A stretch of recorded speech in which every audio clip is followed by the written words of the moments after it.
मैं बिट्टू कुमार स्वागत करता हूं आपके इस वीडियो में। हम लोगों ने पिछले वीडियो में ये पढ़े थे मनु भंडारी जी का एक कहानी यह भी। आई होप कि आप लोगों को अच्छे से समझ में आ गया होगा। आज हम लोग पढ़ेंगे यतेंद्र मिश्र जी का नौबत खाने में इबादत। ठीक, आज वो कहानी पढ़ेंगे। कहानी पढ़ने से पहले हम लोग लेखक के बारे में जानेंगे।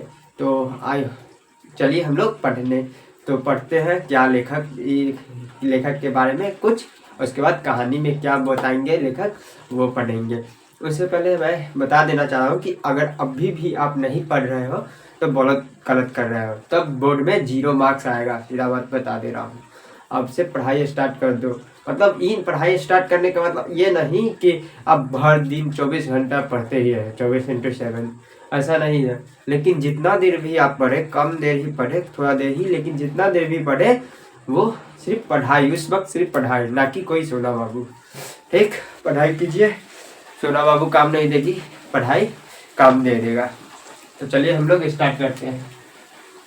चलिए थोड़ा, लेखक का नाम है यतेंद्र मिश्र जी। जन्म इनका 12 अप्रैल 1977 में अयोध्या के उत्तर प्रदेश में हुआ। ठीक, जो अभी भी जीवित है। ये आजकल स्वतंत्र लेखन के साथ साथ अर्धवार्षिक साहित्य पत्रिका का संपादन कर रहे हैं। इनका 3 काव्य संग्रह प्रकाशित हुए हैं, जो यदा कदा, अयोध्या तथा अन्य कविताएं, योधी पर आलाप। इनको भारत भूषण अग्रवाल कविता सम्मान, हेमंत स्मृति कविता पुरस्कार, ऋतुराज सम्मान आदि कई पुरस्कार प्राप्त हुए हैं। किनको? यतेंद्र मिश्र जी को। तो चलिए हम लोग अब कहानी शुरू करते हैं। कहानी है नौबत खाने में इबादत। ठीक, नौबत खाने का मतलब जो ऐसा जगह जो मंदिर होता है उसके साइड में बरामदा नहीं रहता जिसमें भजन कीर्तन किया जाता है, उसी को नौबत खाने बोल रहे हैं इसमें। ठीक, तो चलिए हम लोग पढ़ते हैं बिना देरी किए। सन 1916 से 1922 के आसपास की काशी पंचगंगा घाट स्थित बालाजी मंदिर की ड्योढ़ी का नौबत खाना और नौबत खाने से निकलने वाली मंगल ध्वनि। अमीरुद्दीन अभी सिर्फ 6 साल का है और बड़ा भाई समीउद्दीन 9 साल का है। अमीरुद्दीन को पता नहीं है कि राग किस चिड़िया को कहते हैं, और ये लोग हैं मामूजान वगैरह जो बात बात पर भीम पलासी और मुल्तानी कहते रहते हैं। क्या वाजिब मतलब हो सकता है इन शब्दों का? इस लिहाज से अभी उम्र नहीं है अमीरुद्दीन की जान सके इस भारी शब्दों का वजन कितना होगा। गोया इतना जरूर है कि अमीरुद्दीन व शमसुद्दीन के मामू द्वे सादिक हुसैन तथा इफ वक्फ देश के जाने माने शहनाई वादक हैं। विभिन्न रियासतों के दरबार में बजाने जाते रहते हैं। नमाजे में बालाजी का मंदिर सबसे ऊपर आता है। हर दिन की शुरुआत बड़ी ड्योढ़ी पर होती है। मंदिर के विग्रहों को पता नहीं कितनी समझ है, जो रोज बदल बदल कर मुल्तानी, कल्याण, ललित और कभी भैरव रागों को सुनते रहते हैं। ये खानदानी पेशा है अली बख्श के घर का। उनके अब्बा जान भी यही ड्योढ़ी पर शहनाई बजाते रहते हैं। इस पैराग्राफ में लेखक ये बताना जो ये सन 1916 से 1922 के बीच के जो काशी पंचगंगा घाट के नज़दीक जो बालाजी का मंदिर बना हुआ है, वो नौबत का मतलब बरामदा पे जो गीत होता है भजन कीर्तन, उस गीत के बारे में जो मंगल गीत होता है वो बताना चाह रहे हैं। वो मंगल गीत होता है उसके बारे में। ठीक, उसके बाद अमीरुद्दीन जो थे अभी 6 साल के हैं और उनके बड़े भाई जो 9 साल के वो सब शुभदीन है। वो अमीरुद्दीन क्या जाने कि छोटी उम्र में वो बड़ा बड़ा लय, क्या मतलब लय, आवाज़ को कैसे कितना वजन होगा, मतलब कैसे लय को गाया जाता है। उनके जो 2 मामू जान थे सादिक हुसैन और अली बख्श, जो देश विदेश के जाने माने शहनाई वादक थे, जो शहनाई बजाते थे। ठीक, जो विभिन्न जगह मतलब अलग अलग जगहों पर ये दोनों इनके मामू जान जाते थे बजाने शहनाई। और जो सबसे पहले था मंदिर, बालाजी के मंदिर पे, वो लोग मंदिर पे भी बजाते रहते थे, शहनाई बजाते थे। मंदिर पे जाके ये इनका खानदानी पेशा था कि मंदिर पे जाके बजाना। फिर अपना मतलब अपना तो मजहब पे जहाँ पे बजाते ही थे, लेकिन मंदिर पे भी बजाते थे, खानदानी पेशा था इनका। चलिए इस पंक्ति में कुछ इस प्रकार कह रहे हैं, आगे क्या कह रहे हैं लेखक, चलिए हम लोग पढ़ते। अमरुद्दीन का जन्म डुमराव बिहार के एक संगीत प्रेमी परिवार में हुआ है। 5-6 वर्ष डुमराव में बिताकर वह नाना के घर ननिहाल काशी में आ गए। डुमराव का इतिहास में कोई स्थान बनता हो ऐसा नहीं लगा कभी भी, पर यह जरूर है कि शहनाई और डुमराव एक दूसरे के लिए उपयोगी है। शहनाई बजाने के लिए रीड का प्रयोग होता है। रीड अंदर से पोली होती है जिसके सहारे शहनाई को फूंका जाता है। रीड नरकट एक प्रकार की घास से बनाई जाती है जो डुमराव के मुख्यतः सोन नदी के किनारे पर पाई जाती है। इतनी ही महत्ता है इस समय डुमराव की जिसके कारण शहनाई जैसा वाद्य बजता है। फिर अमरुद्दीन जो हम सबके प्रिय हैं, अपने उस्ताद बिस्मिल्लाह खां साहब हैं। उनका जन्म स्थान भी डुमराव ही है। इनके परदादा उस्ताद सलार हुसैन खां डुमराव निवासी थे। बिस्मिल्लाह खां का उस्ताद पैगंबर खां और मिठन के छोटे साहबजादे हैं। समरीउद्दीन जी थे, उनका जन्म डुमराव में हुआ। जब ये 5-6 साल के हो गए तब इन्होंने नानी के घर चले गए काशी। ठीक, डुमराव का इस इतिहास से कोई संबंध तो नहीं है, लेकिन इनके शहनाई से है, क्योंकि ये शहनाई में जो रीड बना होता है वो जो सोम नदी के घाट के पास जो किनारे मिलता है, ठीक, तो वो उससे जो रीड बनाई जाती है जिसे फूंक कर शहनाई को बजाया जाता है। तो उससे शहनाई और ये रीड डुमराव की एक उपयोग है। ठीक, दिन जो हम सबके प्रिय है तार जो बिस्मिल्लाह खां जी है, उनका जन्म स्थान भी डुमराव है। और उनके उस्ताद के हुसैन खां वो भी डुमराव के ही निवासी है। ठीक, चलिए आगे क्या आप लिखते हैं कभी हम लोग पढ़ते हैं। अमरुद्दीन की उम्र अभी 14 साल है। मसलन बिस्मिल्लाह खां की उम्र अभी 14 साल है। वही काशी है, वही पुराना बालाजी का मंदिर जहां बिस्मिल्लाह खां को नौबत खाने रियाज के लिए जाना पड़ता है। मगर एक रास्ता है बालाजी मंदिर तक जाने का। यह रास्ता रसूल न बाई और बतुलन बाई के यहाँ से होकर जाता है। इस रास्ते से अमरुद्दीन को जाना अच्छा लगता है। इस रास्ते न जाने कितने तरह के बोल बुनाव, कभी ठुमरी, कभी ठप्पे, कभी ददरा के माफरत डयोडी तक पहुँचते रहते हैं। रसूलन और बतुलन जब गाती है तब अमरुद्दीन को खुशी मिलता है। अपने ढेरों साक्षात्कारों में बिस्मिल्लाह खां साहब ने स्वीकार किया है कि उन्हें अपने जीवन के आरंभिक दिनों में संगीत के प्रति आशिकत इन्हीं गायिका बहनों को सुनकर मिली है। एक प्रकार से उनके अबोध उम्र में अनुभव की स्लेट पर संगीत प्रेरणा की वर्णमाला रसूलन बाई और बसुलन बाई ने उकेरी है। इस पैराग्राफ में जो कह रहे हैं, जो लेखक कह रहे हैं, अमरुद्दीन का जो उम्र है वो 14 साल है और बिस्मिल्लाह खां मसलन बिस्मिल्लाह खां की भी उम्र जो है वो 14 साल है। वही काशी, वही पुरानी घाट मंदिर, जो मंदिर की ओर एक रास्ता जाता है, वो रोज जाते थे मंदिर के पास। सबसे पहले तो डुमरी करके एक 2 लड़की गाती थी, उसका नाम रसूलन बाई और बतुलन बाई है। वो गाती थी, वो जो इनको बहुत पसंद था। घर की ओर से रास्ता निकलता था बालाजी मंदिर के पास, तो वो जाते थे उस रास्ता में है, रोज जाते थे उन्हीं के रास्ता में। उनसे बातचीत मतलब उनके जो गाती थी जब, तो ये उन्होंने चले जाते थे उनके पास सुनने के लिए। गाना। तो उन्हीं से इनको प्रेरणा मिली संगीत का, किनको, अमरुद्दीन जी को, कि वो एक तरह से ये यूँ समझे कि उन्हीं को देख के इनको प्रेरणा मिली संगीत का। ठीक, चलिए आगे हम लोग पढ़ते हैं क्या और लिख रहे हैं यतेंद्र मिश्र जी। वैदिक इतिहास में शहनाई का कोई उल्लेख नहीं मिलता। इसे संगीत शास्त्रांगत सुशील वाद्यों में गिना जाता है। अब देश में फूंक कर बजाए जाने वाले वाद्य जिसमें नाड़ी, नटकट या रीढ़ होती है को नए बोलते हैं। शहनाई को सहनए अर्थात सुशील वाद्यों में शाह की उपाधि दी गई है।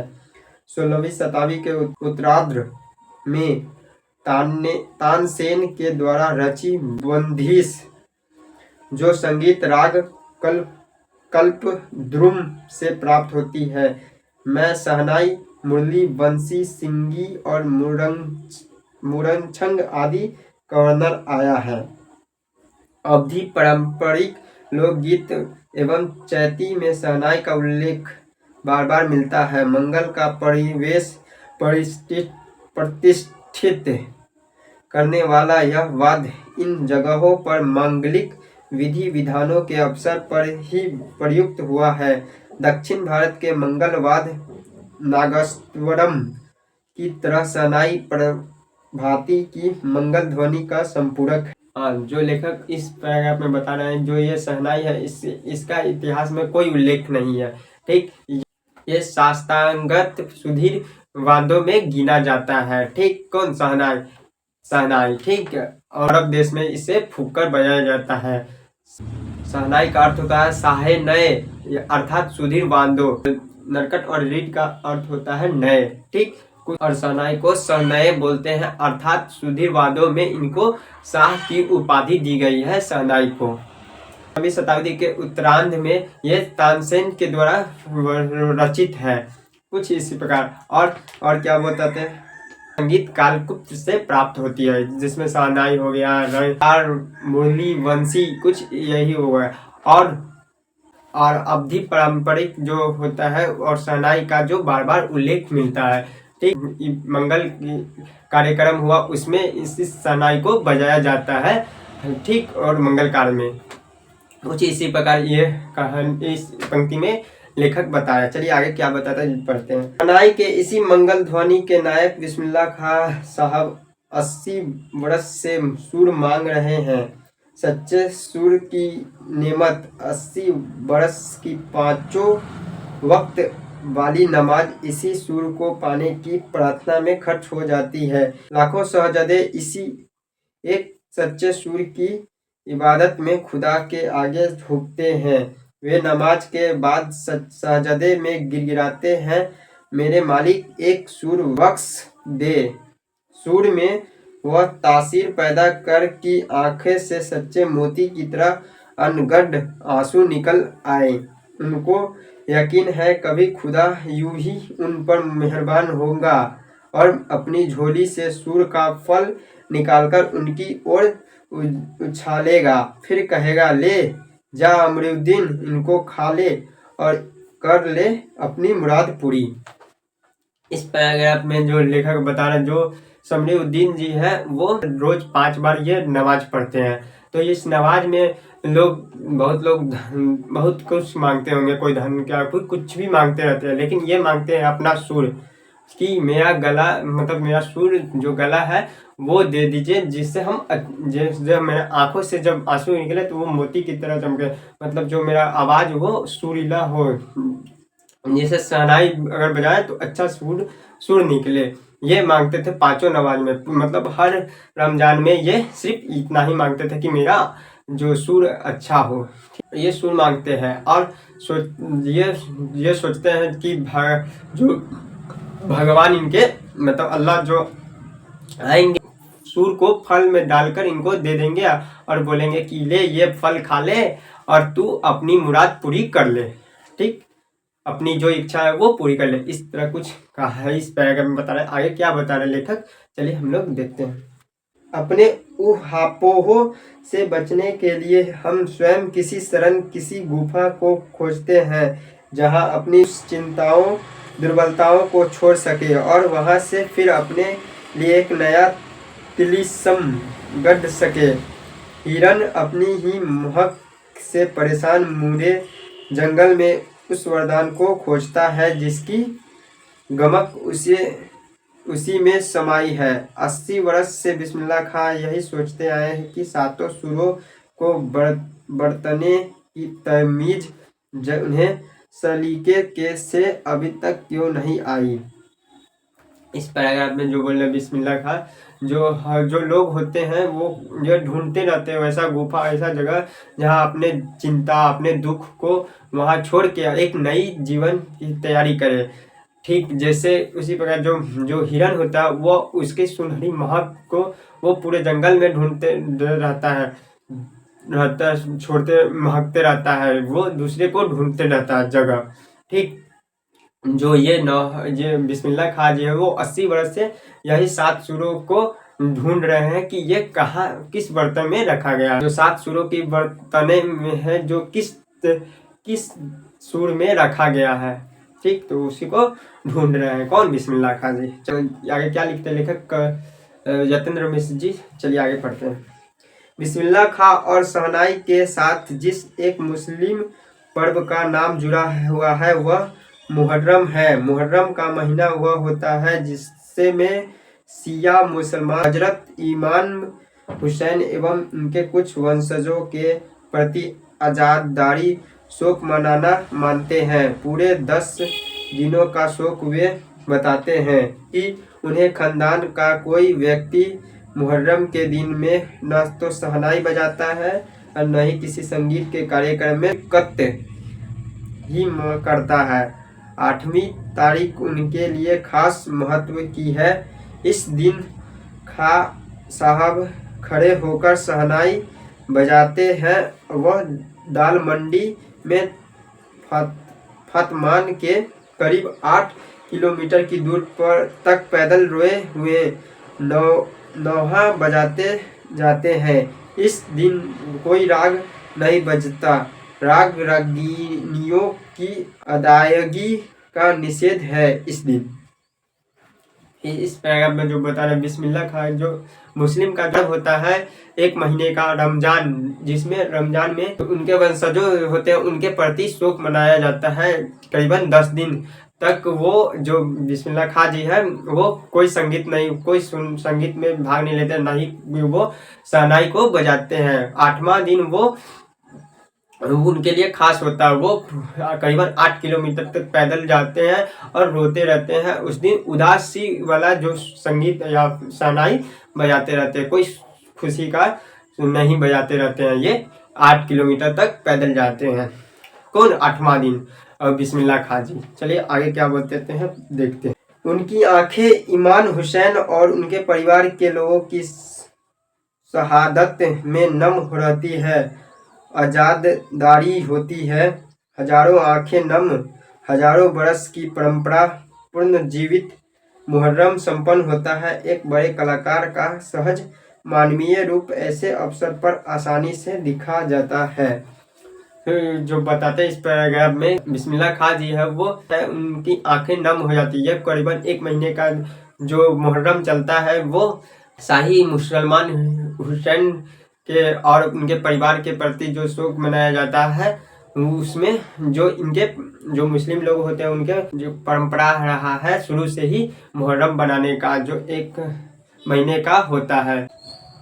बिस्मिल्लाह खां की जो आंखें इस दिन नम रहती है, जो हुसैन और उनके परिवार के प्रति रहती है, और जो हजारों आंखें नम्र होती है और हजारों वर्ष की ये परंपरा मुहर्रम संपन्न होती है। और बताते हैं ऐसे महान कलाकार को इस दिन उनके चेहरा दिखाते हैं कि वो भी आम आदमी की तरह ही रहते हैं।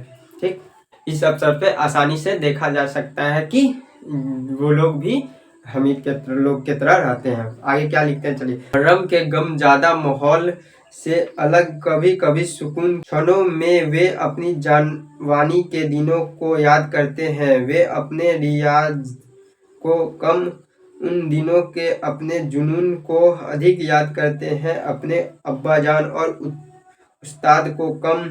पक्का मोहाल की कुलसूम हलवाइन की कचौड़ी वाली दुकान व गीताबली और सुलोचना को ज़्यादा याद करते हैं। कैसे सुलोचना उसकी पसंदीदा हीरोइन रही थी। बड़ी रसमय मुस्कुराहट के साथ गलों पर चमक आ जाती है। खां साहब की अनुभवी आंखें और जल्दी ही खिस से हंस में देने की ईश्वरीय कृपा आज भी वसूरत कायम है।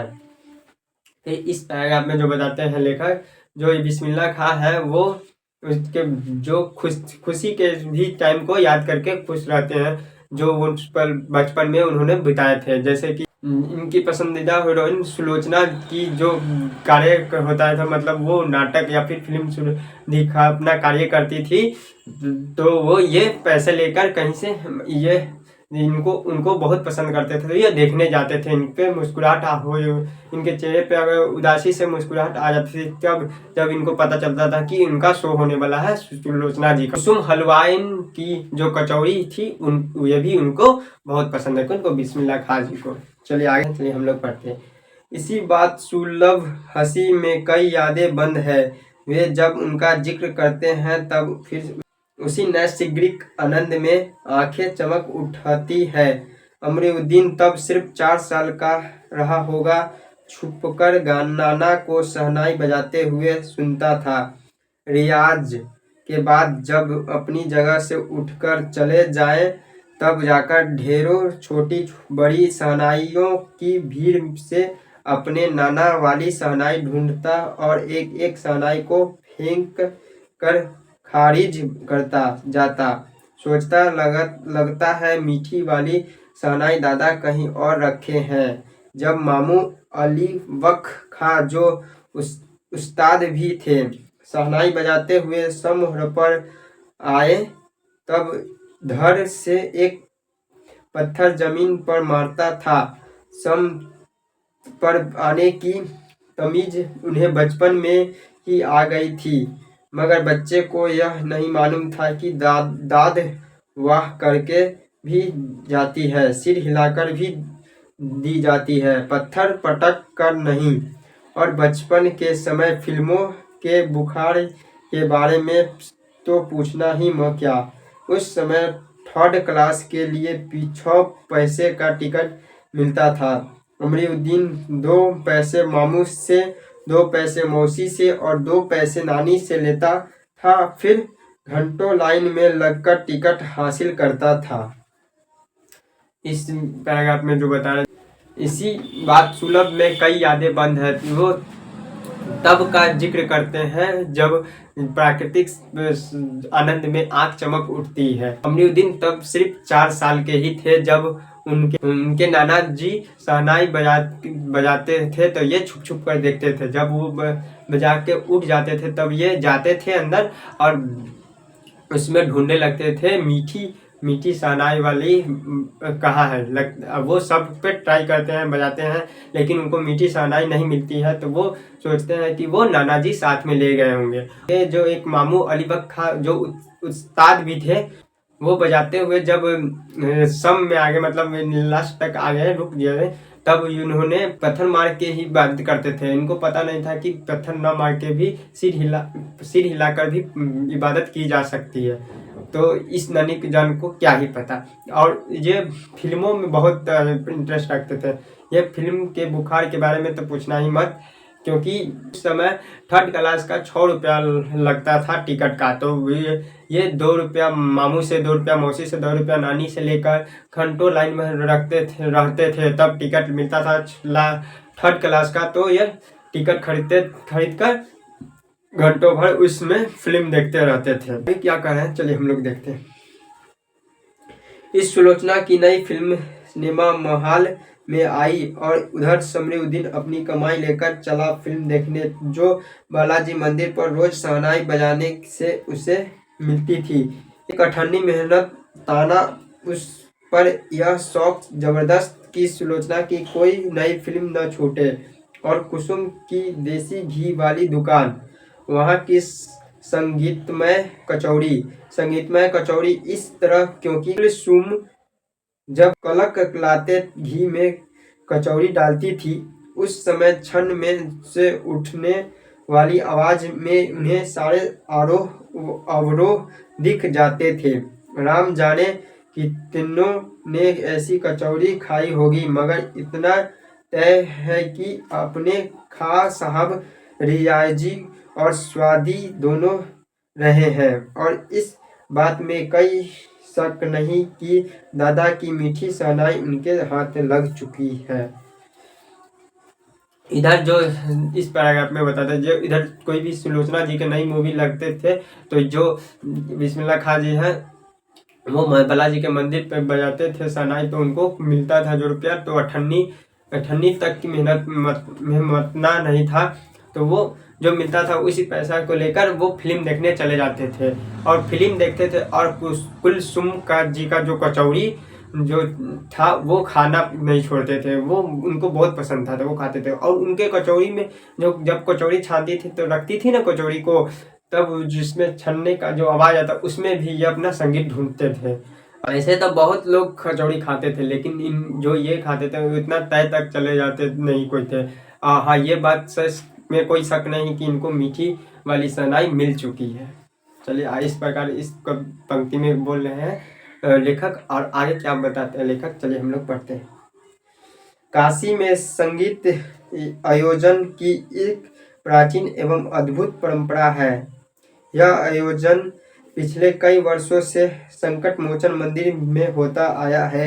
यह मंदिर शहर के दक्षिण में लंका पर स्थित है। वह हनुमान जयंती के अवसर पर यहाँ 5 दिनों तक शास्त्रीय एवं उपशास्त्रीय गायन वादन की उत्कृष्ट सब होती है। इसमें बिस्मिल्लाह खां अवश्य रहते हैं। अपने मजहब के प्रति अत्यधिक समर्पित उस्ताद बिस्मिल्लाह खां की श्रद्धा काशी विश्वनाथ जी के प्रति भी अपार है। वे जब भी काशी से बाहर आते हैं तब विश्वनाथ व बालाजी मंदिर की दिशा की ओर मुंह करके बैठते हैं। थोड़ी देर ही सही, मगर उसी ओर शहनाई का प्याला घुमा दिया जाता है और भीतर की आस्था रीड के माध्यम से बजती है। खां साहब की एक रीड 15 से 20 मिनट के अंदर गीली हो जाती है, तब वे दूसरी रीड का इस्तेमाल कर लिया करते हैं। इस पैराग्राफ में लेखक बताते हैं कि जो वो संकट मोचन मंदिर, जो काशी में संकट मोचन मंदिर है, उसमें आयोजन किया जाता है। ये जिसकी प्राचीन और अद्भुत परंपरा है कि जो दक्षिण के लंका के पास जो संकट मोचन मंदिर है उसमें करीबन 5 दिन तक, हनुमान जयंती पर 5 दिन तक उत्सव मनाया जाता है। उसमें पूजा के शास्त्रीय और अशास्त्रीय गीत गाया जाता है, जिसमें बिस्मिल्लाह खां भी रहते हैं। ठीक, तो वो अपने मजहब के प्रति समर्पित थे, लेकिन उन्होंने जब बाहर कभी जाते थे बजाने तो वो काशी विश्वनाथ और संकट मोचन हनुमान मंदिर के, बालाजी के मंदिर के आगे ही अपना मुंह कर लेते थे। थोड़ा देर ही सही, लेकिन करते थे। और पहली प्याला उनकी जो एक पहली बार जो फूक होती थी रीड के लिए, और जो 15 से 20 मिनट तक में गिली हो जाती थी, तो वो बजाते थे। ऐसे आदमी बहुत कम होते हैं जो अपने मजहब और दूसरे मजहब को भी इज्जत करते हैं, ऐसे बहुत कम होते हैं मुस्लिम लोगों में। ठीक, तो वो अच्छे थे, मतलब वो दोनों को अपने मजहब का भी ख्याल रखते थे। और हम काशी विश्वनाथ के मंदिर, वो जब उनके खानदान में भी वहीं पे रहते थे तो वो उनका इज्जत करते थे। चलिए इस प्रकार इस पंक्ति में कुछ करें, आगे क्या करना, चलिए हम लोग पढ़ते हैं। अक्सर कहते हैं क्या करे मियाँ, इस काशी छोड़कर कहाँ जाए। गंगा मैया यहाँ, बाबा विश्वनाथ यहाँ, बालाजी का मंदिर यहाँ हमारे खानदान की कई पुश्तों ने शहनाई बजाई है। हमारे नाना तो वही बालाजी मंदिर में बड़े प्रतिष्ठित शहनाईबाज रह चुके हैं। अब हम क्या करें, मरते दम तक न यह शहनाई छूटेगी और न काशी। जिस जमीन ने हमें तालीम दी, जहाँ से अदब पाई, वो कहाँ और मिलेगी। शहनाई और काशी से बढ़कर कोई जन्नत नहीं इस धरती पर हमारे लिए। कोई लोग जो इस पैराग्राफ में बताते हैं लेखक की, जो कोई लोग बोलते थे यहाँ क्या करने हैं हिंदू मुस्लिम, तो वो बताते थे कि क्या कहाँ जाए मियाँ, यहीं पे जो यहाँ पे काशी विश्वनाथ मंदिर जो और बालाजी का मंदिर है, गंगा मैया है, सब जो मेरे जो खानदान है, मेरे नाना जी वो संकट मोचन हनुमान मंदिर में शहनाई वादक थे। अब सब कुछ जहाँ है तो हम कहाँ जाएं, क्या करें मियाँ, हम लोग हमसे न ये शहनाई छूटेगी और ना ही ये काशी, क्यों जो काशी है और संकट मोचन हनुमान मंदिर किसी जन्नत से कम नहीं है।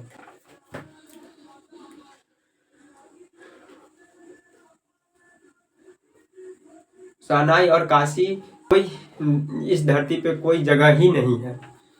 कुछ इस प्रकार इस पैराग्राफ में बताते हैं। चलिए आगे क्या है। काशी संस्कृति की पाठशाला है, शास्त्रों में आनंद कानन के नाम से प्रतिष्ठित काशी में कलाधर हनुमान व नृत्य विश्वनाथ है। काशी में बिस्मिल्लाह खां है। काशी में हजारों सालों का इतिहास है, जिसमें पंडित कंठे महाराज है, विद्याधरी है, बड़े रामदास जी हैं, मुसुद्दीन खां है, वह इन रसिकों को से उत्कृत होने वाला अपार जन समूह है।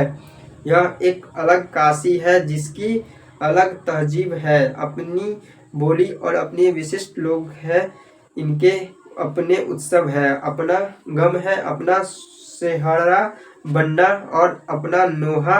आप यहाँ संगीत को भक्ति को किसी भी धर्म के कलाकार से, कजरी को चेती से, विश्वनाथ को विशालाक्षी से, बिस्मिल्लाह खां को गंगा द्वार से अलग करके नहीं देख सकते। इस पैराग्राफ में बता दें जो चीज जो काशी में है ये में है वो एक दूसरे से अटैच है, जो किसी कहीं और जगह देख नहीं सकते। ठीक, आगे क्या लिखते हैं, चलिए हम लोग पढ़ते हैं। अक्सर समारोह एवं उत्साहों में दुनिया कहती है ये बिस्मिल्लाह खां है। बिस्मिल्लाह खां का मतलब बिस्मिल्लाह खां की शहनाई, शहनाई का तात्पर्य बिस्मिल्लाह खां का हाथ, हाथ के से आशय इन पर इतना भर की बिस्मिल्लाह खां की फूंक और शहनाई की जादुई आवाज का असर हमारे सिर चढ़कर बोलने लगता है। शहनाई से सरगम भरा है। खां साहब को ताल मालूम है, राग मालूम है, ऐसा नहीं कि बेताले जाएंगे। शहनाई में 7 सुर लेकर निकल पड़े। शहनाई में परवरदिगार गंगा मैया उस्ताद की नसीहत लेकर उतर पड़े। दुनिया कहती सुभान अल्लाह, 30 पर बिस्मिल्लाह खां कहते हैं अल्हम्दुलिल्लाह। छोटी छोटी उपज से मिलकर एक बड़ा आकार बनता है। शहनाई का करबत शुरू होने लगता है। बिस्मिल्लाह खां का संसार सुरीला होना शुरू हुआ। फूक में अजान की तस्वीर उतरती चली गई। देखते ही देखते शहनाई ढेर शतक के साज से 2 शतक का साज बन जाए ताज हो गई। अमरुद्दीन की शहनाई गूंज उठी। उस फकीर की दुआ लगी जिसने अमरुद्दीन से कहा था बजा बजा। इस पैराग्राफ में बता रहे हैं लेखक कि जो अफसर जो होते थे वो उसमें लोग ढूंढते थे कि ये बिस्मिल्लाह खां के जो है वो अपनी आवाज में मतलब आवाज में दिखते थे। आवाज जो जो जो शहनाई बजाते थे उसमें दिखता था कि बिस्मिल्लाह खां। लोग कहते थे कि हाँ कोई उनका तारीफ करते थे तो वो बोलते थे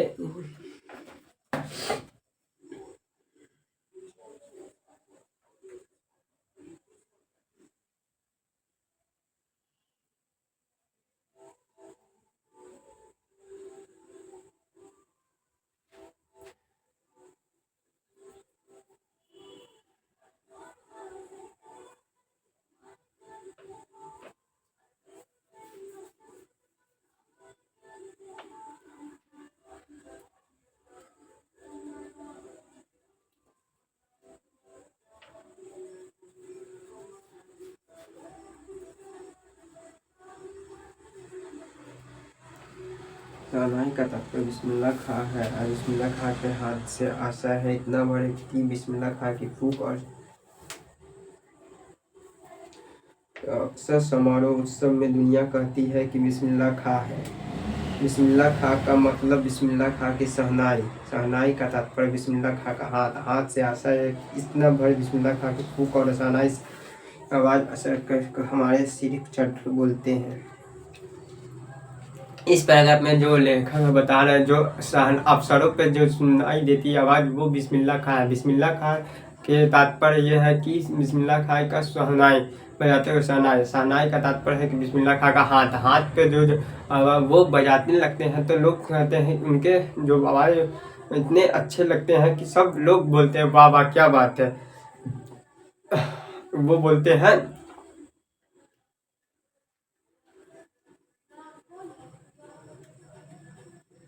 लोग इतना मधुर आवाज़ में वो गाने लगते हैं कि वो लोग बोलते हैं सुभान अल्लाह, मतलब क्या बात है। तो ये जो बिस्मिल्लाह खां जी है वो बोलते हैं अमदि अम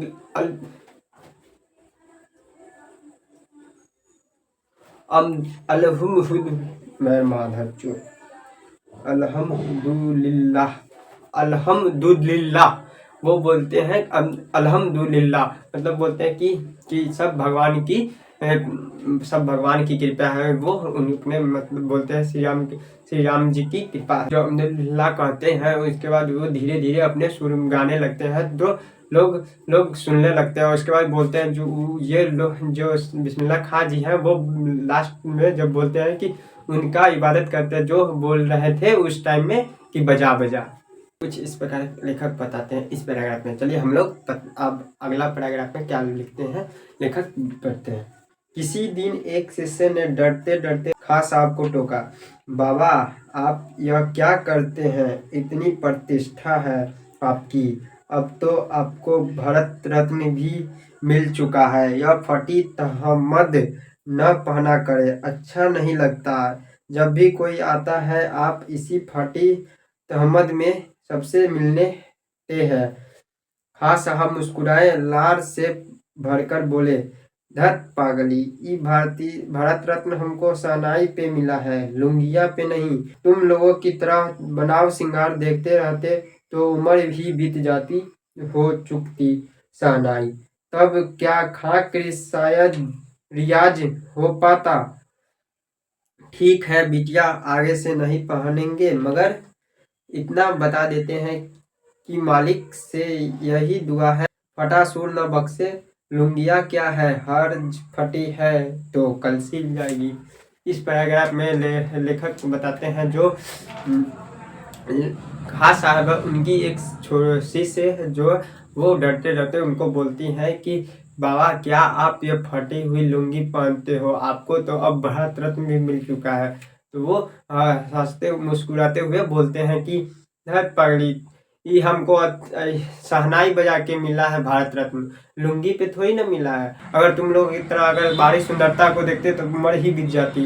क्या खाक कोई सुनता शहनाई हो चुकती शहनाई, तो खाक की रिजायत हो पाता ठीक से। ठीक है बिटिया, अगले बार से नहीं पहनूंगा, मालिक से बस इतना ही दुआ है कि जो ये लुंगी फटे ही भले ही, लेकिन मेरा सुर ना फट जाए। लुंगी का तो क्या है, लुंगी आज है फटा हुआ है तो कल सिल जाएगी। कुछ इसी प्रकार पैराग्राफ में बताया। आगे क्या लिख रहे हैं चलिए हम लोग देखते हैं। लेखक सन 2000 की बात है, पक्का महल काशी विश्वनाथ से लगा हुआ अधिकतम झलाका से मलाई बर्फ बेचने वाले जा चुके हैं। खां साहब को इसकी कमी खलती है। अब देसी घी में वह बात नहीं, कहाँ और कहाँ वह कचौड़ी जलेबी। खां साहब को बड़ी शिद्दत से कमी खिलती है।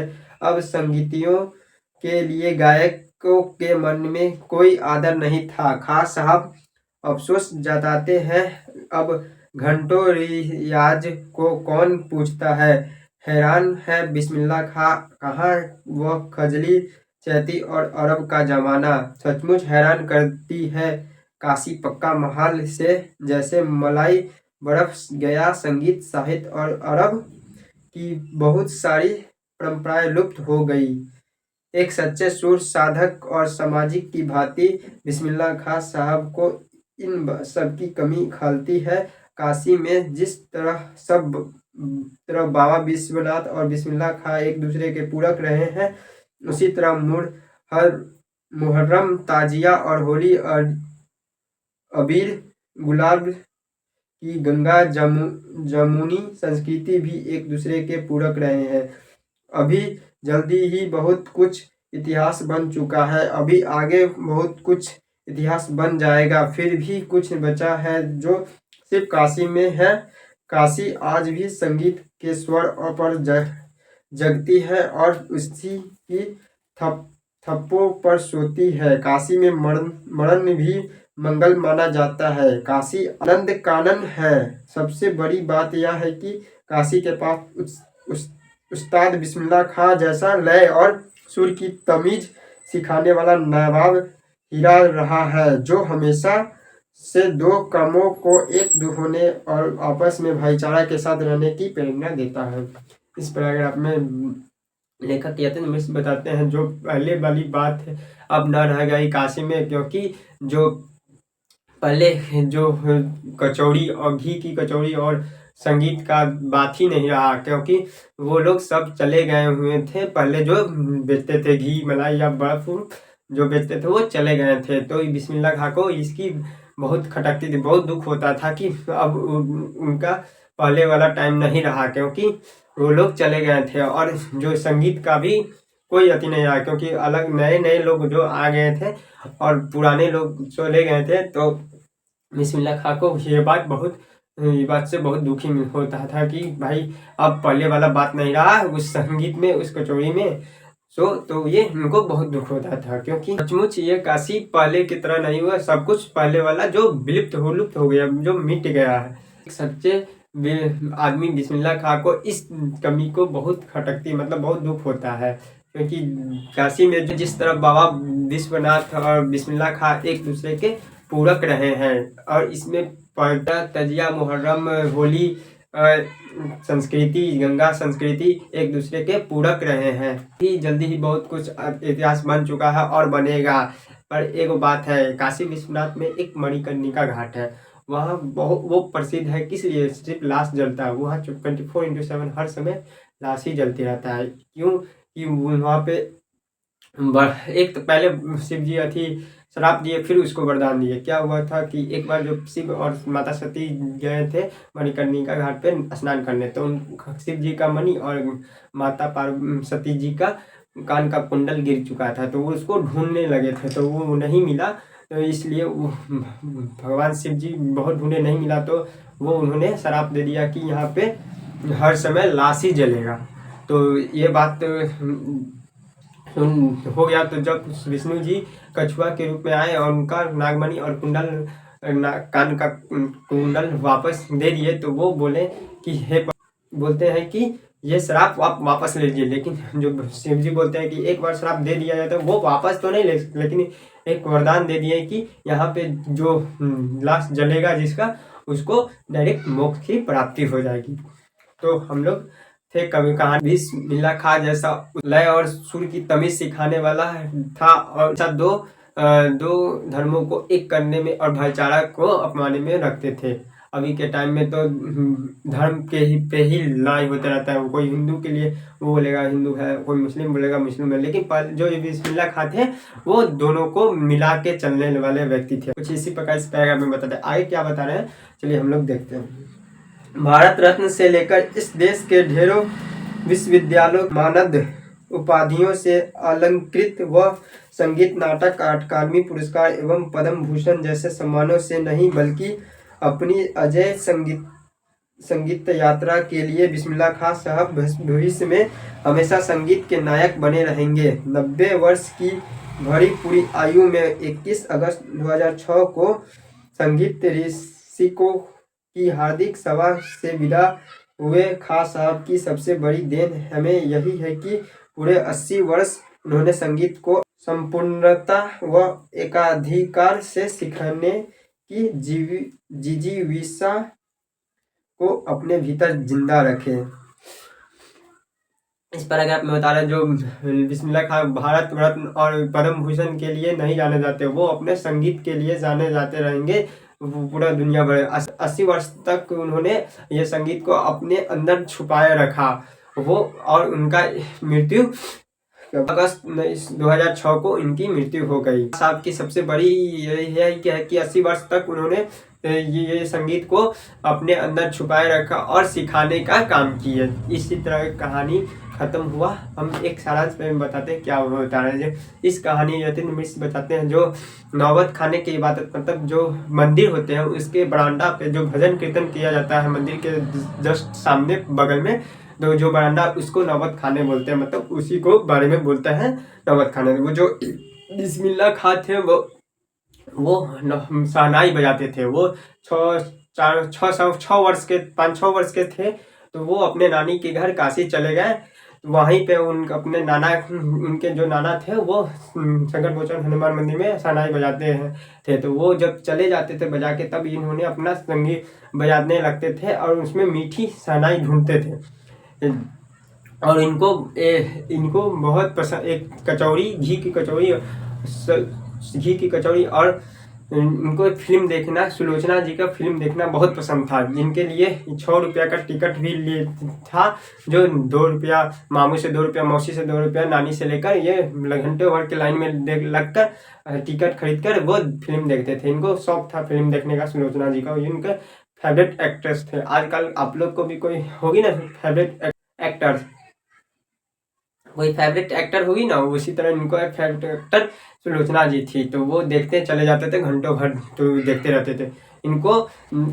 इनमें ये खूबी था कि ये जो थे वो संकट मोचन हनुमान मंदिर के सामने भी जाके उन पे शहनाई बजाते थे और अपना दिनचर्या में ढल जाते थे। मतलब अपने धर्म को भी मानते थे, ठीक, और दूसरे धर्म का भी इज्जत करते थे। वो जो नमाज जब मुहर्रम के टाइम था, तो वो ये 5 बार दिन में 5 बार नमाज पढ़ते थे। उस नमाज में यही मांगते थे कि मेरा गला सुर ठीक हो, अच्छा हो जाए। इबादत करते थे कि मेरा सुर ठीक रहे, ठीक, वो मांगते थे नमाज में। कौन? बिस्मिल्लाह का। तो उसी प्रकार उन्होंने संगीत गाना। फिर कुछ टाइम ऐसा हुआ जब ठीक था, तो वो कुछ पल याद करते थे, पीछे वाले गाते तो हंस कर रहते थे। लेकिन कुछ टाइम के बाद 2000 के बाद उन्होंने जब काशी में चेंजिंग हुआ, सब लोग चले गए, पहले जो थे वो लोग चले गए, तब इनको बहुत खटकती थी, पुरानी बातें याद आती थी कि पहले का टाइम कितना अच्छा था, अब सचमुच कितना बदल गया है। इसी प्रकार तो इनका वो बताते हैं, खटकती है। इसके बाद इनका मृत्यु 16 अगस्त 2006 को हो गई और इन्होंने अपना संगीत अपने अंदर 80 वर्ष तक छुपाए रखे और सिखाते रहे। ये चाहते थे कि भाईचारा बना रहे एक दूसरे के। ये हिंदू को मतलब कोई गलत भावना से नहीं देखते थे, वो धर्म को इज्जत करना चाहते थे। कुछ इसी प्रकार इस कहानी में था। आई होप कि आप लोगों को अच्छे से समझ में आया होगा।